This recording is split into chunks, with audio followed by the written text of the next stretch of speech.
नमस्कार दोस्तों, मैं अंकुर उपाध्याय स्वागत करता हूं आप सभी का एक बार फिर से अपनी नई वीडियो में। दोस्तों, क्या रिवाइवल होगा वोडाफोन आइडिया का? देखो, स्टॉक तो आज कुछ ऐसा ही दिखा रहा है। इनफैक्ट स्टॉक गिर ही नहीं रहा, जिसमें कंपनी खत्म होने की कगार पे है। कंपनी ने खुद कह दिया है कि हम खत्म हो रहे हैं इस फाइनेंशियल ईयर में, अगर हमारी मदद नहीं करी किसी ने तो। किसी से उनका मतलब है डायरेक्ट सरकार से, गवर्नमेंट से। और वो मदद ऐसी वैसी नहीं चाहते हैं, वो मदद चाहते हैं पैसे की, सीधे और सीधे। कहते हैं भैया माफ कर दो हमारे ऊपर जो ये पेनल्टीज हैं, जो इंटरेस्ट है, ब्याज है, तभी हम जिंदा रह पाएंगे, वरना हम तो हो रहे हैं खत्म। अब ऐसे में सरकार करे तो क्या करे, बहुत मुश्किल में फंसी हुई है। लेकिन आज पूरा टेलीकॉम क्षेत्र रॉकेट की रफ्तार से भाग रहा है भाई साहब। एक एक करके चीजें शेयर करना चाहूंगा आप सभी के साथ। शुरू करते हैं बिना किसी देरी के। सबसे पहले आप सभी के साथ बात करना चाहूंगा दोस्तों दिग्गज प्लेयर के साथ। देखो, इस सेगमेंट से लीडर तो एयरटेल ही है, और एयरटेल हमें शुरू से पसंद है भाई साहब। मैंने 2 दिन पहले भी एक वीडियो बनाई थी, जिसमें मैंने कहा था, एक रिपोर्ट शेयर करी थी। उस रिपोर्ट में पीएनबी पारिभाष के आई थिंक एक एनालिस्ट थे, उन्होंने कहा था कि जो टेलीकॉम स्पेस है, जो इंटरनेट है, जो भी ये कंपनियां एयरटेल और जियो और आपका वोडाफोन आइडिया, ये जो है ये न्यू पेट्रोल है भाई साहब। आपकी गाड़ी में पेट्रोल खत्म हो जाए ना, आप कुछ और यूज करके कहीं ट्रेवल कर सकते हो सकता है एक आध दिन डिले कर दो प्रोग्राम, हो सकता है पैदल ही चले जाओ।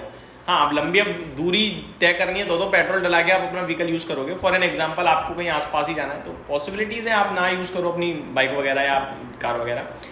लेकिन मोबाइल एक ऐसी चीज हो गई है भाई साहब, जैसे ही रिचार्ज खत्म होगा तुरंत कराना पड़ेगा। ऐसा लगता है जिंदगी थम गई है। राइट, सही बोल रहा हूं ना मैं? क्योंकि आपका फोन पे आपके इंटरनेट से चल रहा है, आपकी पूरी की पूरी यूटिलिटीज, बिल पेमेंट जो है वो सब फोन से ही हो जाती हैं। आपको जो कुछ जानना है, समझना है, पढ़ना है, मतलब सब कुछ फोन से ही हो रहा है। और फोन ना हो तो ऐसा लगता है कि मतलब जिंदगी तबाह, कुछ भी नहीं है भाई साहब। आप किसी से बात नहीं कर पा रहे हो, सब कुछ रुक जाता है अचानक से। तो ज्यादा से ज्यादा कोई बंदा 1 घंटे, 2 घंटे, 3 घंटे, 5 घंटे, ज्यादा से ज्यादा 1 दिन रह पाता है बिना रिचार्ज के, और फिर उसे मजबूरन रिचार्ज करना ही पड़ता है। तो ये एक ऐसा क्षेत्र, ऐसी चीज हो गई है भाई साहब, जिसके बिना जिंदगी ही अधूरी सी है। और इस क्षेत्र का बादशाह बना बैठा है एयरटेल। 11 लाख करोड़ की कंपनी हो गई है भाई साहब, देखते ही देखते ही कंपनी 11 लाख करोड़ की। ठीक है जी। टीसीएस, रिलायंस बस ज्यादा दूर नहीं रह गए हैं अब इससे, बिल्कुल नजदीक खड़ा है। एचडीएफसी बैंक बिल्कुल नजदीक खड़ा है, और पॉसिबिलिटीज है कि ये इन्हें सरपास करेगा, क्योंकि इसकी तो मार्केट वैल्यू बढ़ती जा रही है भाई साहब, ये नहीं रुक रहा। ठीक है, तो ये एक नेक्स्ट लेवल कंपनी है। मैंने इसीलिए उस दिन भी कहा था कि जब गिरे तभी उठा लो, किसी से कुछ मत पूछो, कुछ मत बताओ, जब गिरे तब उठा लो।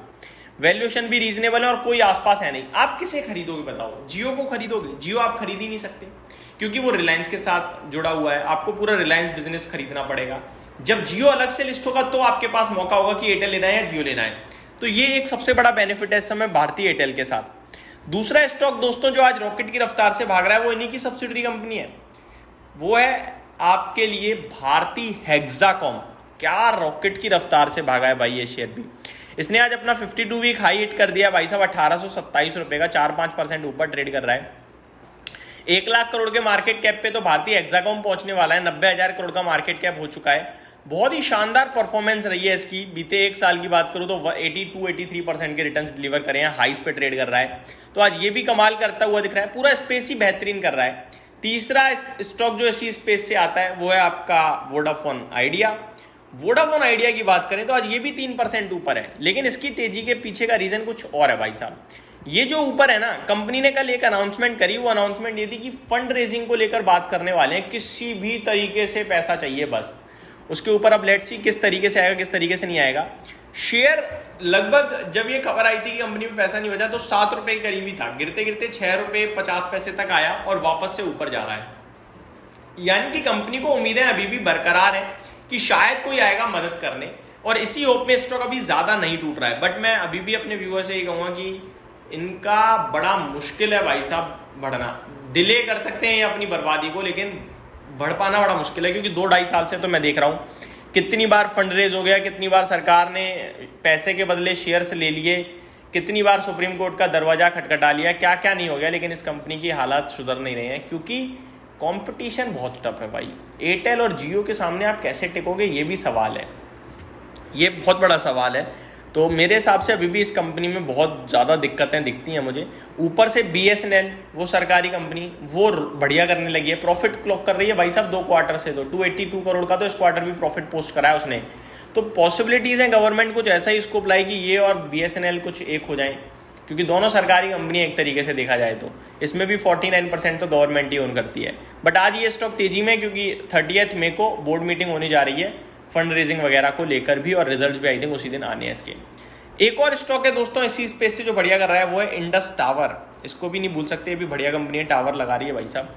395 पे शेयर आ गया है, 3% के समथिंग आज ये भी स्टॉक ऊपर है। बहुत ही अच्छी कंपनी लगती है, 10 के PE पे सस्ती है भाई साहब।